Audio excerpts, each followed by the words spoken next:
The True Story of the Three Little Pigs by John Cheska. Everyone knows the story of the Three Little Pigs. Or at least they think they do. But we'll let you in on a little secret. Nobody knows the real story. Because nobody has ever heard my side of the story. I'm the wolf. Alexander T. Wolf. You can call me Al. Well, we don't know how this whole big bad wolf thing got started, but it's all wrong. Maybe it's because of the diet. It's not my fault wolves eat cute little animals like bunnies and sheep and pigs. That's just the way we are. If cheeseburgers were cute, folks would probably think you were big and bad too. Like we were saying, The whole big bad wolf thing is all wrong. The real story is about a sneeze and a cup of sugar. This is the real story. Way back in Once Upon a Time, the wolf was making a birthday cake for his dear old granny. He had a terrible sneezing cold. he ran out of sugar. So I walked down the street to ask my neighbor for a cup of sugar. Now this neighbor was a pig. And he wasn't too bright either. He had built his whole house out of straw. Can you believe it? I mean, who in his right mind would build a house out of straw? So of course, the minute I knocked on the door, it fell right in. He didn't want to just walk into someone's house, so he called. Little pig, are you in? He was just about to go home without the cup of sugar for his dear old granny's birthday cake. That's when his nose started to itch. He felt a sneeze coming on. While he huffed, And he snuffed. And he sneezed a great sneeze. Achoo! And you know what? That whole darn straw house fell down. And right in the middle of the pile of straw was the first little pig, dead as a doornail. He had been home the whole time. it seemed such a shame to leave a perfectly good ham dinner lying there in the straw, so he ate it up. Think of it as a big cheeseburger just lying there. I was feeling a little better, but I still didn't have my cup of sugar. So he went to the next neighbor's house.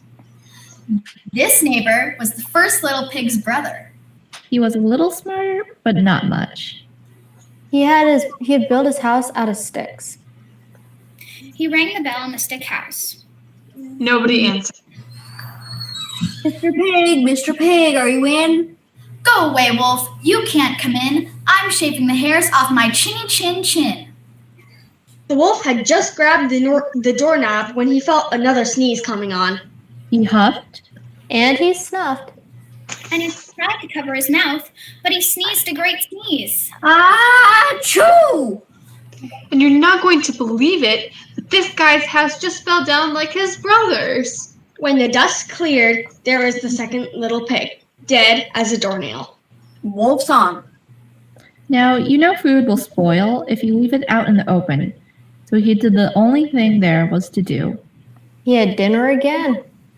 Think of it as a second helping. He was getting awfully full. But his cold was feeling a little better. And he still didn't have that cup of sugar for his dear old granny's birthday cake. So he went to the next house. This guy was the first and second little pig's brother. He must have been the brains of the family. He had built his house out of bricks. The wolf knocked on the brick house. No answer. Mr. Pig, are you in? And do you know what that little rude porker answered? Get out of here, Wolf. Don't bother me again. Talk about impolite. He probably had a whole sack full of sugar. And he wouldn't give me even one little cup for my dear, sweet old granny's birthday cake. What a pig! He was just about to go home and maybe make a nice birthday card instead of a cake when he felt his cold coming on. He huffed. And he snuffed. And he sneezed once again. And the third little pig yelled, Your old granny can sit on a pin. Now, I'm usually a pretty calm fella, but when somebody talks about my granny like that, I go a little crazy. When the cops drove up, of course he was trying to break down the pig's door. And the whole time, he was huffing and puffing and sneezing and making a real scene.